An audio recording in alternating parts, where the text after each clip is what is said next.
Rockville packing it in there with some defensive players, trying to protect Santiago, who now comes out. Good move there. That was definitely the proper move there. By the way, we were just told that Kara Cashin for Catonsville has 4 fouls in this game. She's a physical player. Absolutely. And she's been in the middle of a lot of action.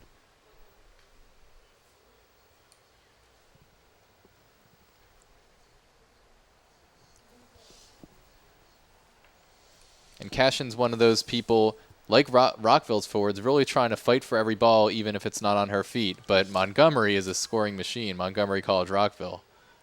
As you can see, they have 5 of the top 6 scorers in Maryland JUCO: Trujillo, Orbe, Guzman, Rutherford, and Betka. And a lot of those, by scoring, they mean goals and assists. Right. And a lot of the reason why they're the top scorers is because these players are not only great strikers of the ball, but they're good distributors too. Well, currently, Lena Orbe leads the state with 14 assists. That is a phenomenal amount. Majority of her points have been scored through assists. And talk about setting the tone. When you have someone who could easily be your top scorer worried about distributing the ball to other players, that's going to make other people less worried about their own goal total. And Trujillo has 9 assists, and she's their top scorer. There she goes on a breakaway. But another good play by Tiffany Yaus to break it up. And a good touch up there by Betka. And even Betka, who has a lot more goals than assists, you can see she's a solid distributor who wants to get the offense going. She just has that knack for putting the ball in the net as well. And there's Orbe with an attempt kind of broken up there by Mickey. And she goes down again. A little talking out there, I think. Wouldn't be surprised knowing Lena. So Rockville, that goal seemed to wake their offense up. And we've got quite a contest here. We've got about 27 minutes to go. Rockville on top, 1-0. But this game is by no means anywhere near over, Sean. No, you can see Catonsville forcing the action, really trying to get a lot of chances, and Rockville's risen to the occasion.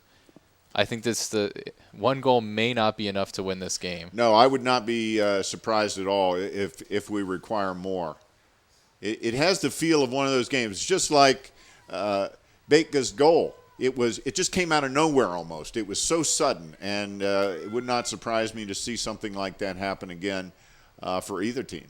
And now Catonsville has a fresh forward in Melissa Huck, comes in for Brittany Hansen. So Hansen had a good run, and now Huck's up there trying to get the offense going.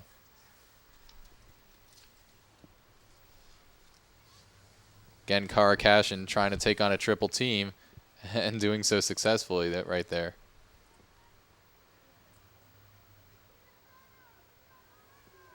It's funny to see Catonsville team with good height as a team, but Cashin, one of the smallest ones, really gets there and mixes it up and wins a lot of balls. It is one of the striking differences between these two teams. Catonsville is a taller team all around, I would say. Although Rockville has a couple of taller players, but for the most part, they're not as tall.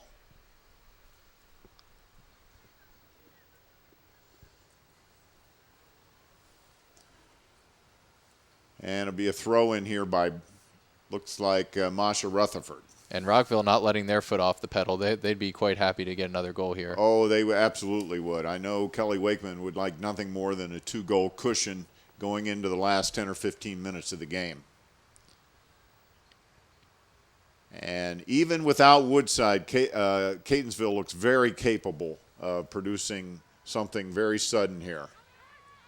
There's Quinones. Look at her run that ball down. Good speed. Very nearly draws a foul and does win possession out of bounds. She did. That was a great effort there by Crystal Quinones. Really, really excellent. She came from well behind to catch up to that ball. Yeah, it looked like Mickey would win that ball easily for Catonsville, but wound up being a battle. And there's Cashin again. Aggressive player.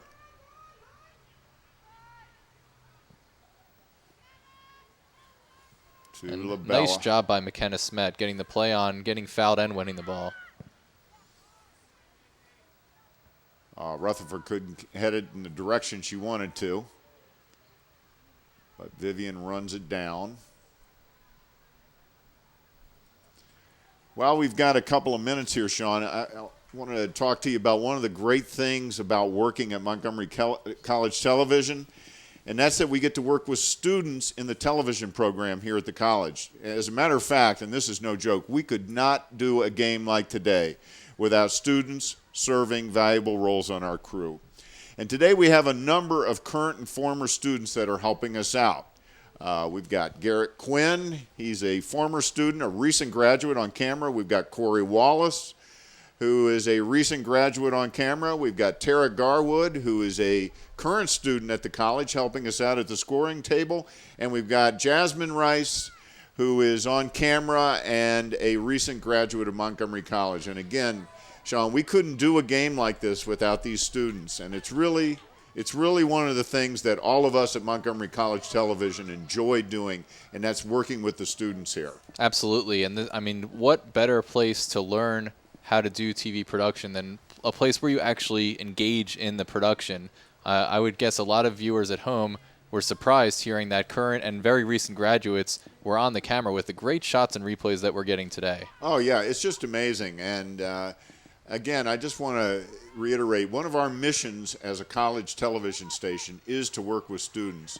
And it's probably one of the parts of the mission that all of us at the channel love the most. It's really a great experience for both the students and for the professionals.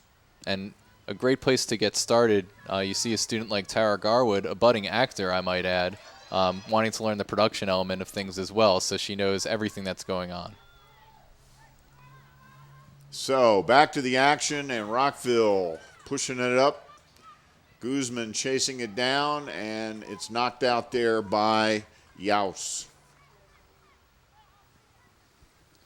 Very experienced Catonsville club against a very new and young Rockville club, but very close match.